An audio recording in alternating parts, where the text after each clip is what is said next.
Pandemia in Veneto. I tre sottosegretari, Variati, Baretta e Martella, si rivolgono alla regione e al governatore Zaia. Si forniscano dati realistici della capacità della sanità di reggere all'emergenza Covid. Non è il momento di pensare a chi ha ragione o torto, ma solo a frenare il numero dei decessi. Il numero dei posti letto di terapia intensiva sono nominali, non sono realistici, perché un posto letto è un letto, sono le apparecchiature, ma sono anche il personale specializzato, e pare che questo personale specializzato non ci sarebbe. Io credo che dopo mesi di stress nelle nostre strutture sanitarie sarebbe opportuna da parte della regione una ricognizione dei posti letto.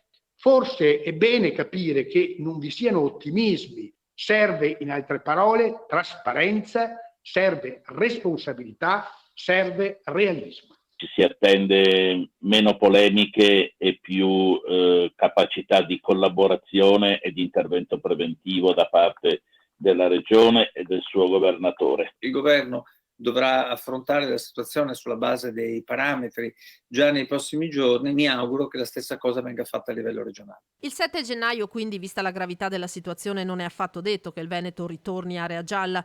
Quanto al 2020 che si sta chiudendo, i tre sottosegretari hanno tracciato intanto il bilancio del sostegno ricevuto dal Veneto, dagli enti locali alle attività economiche. Lo Stato è stato vicino complessivamente con 651 milioni di euro.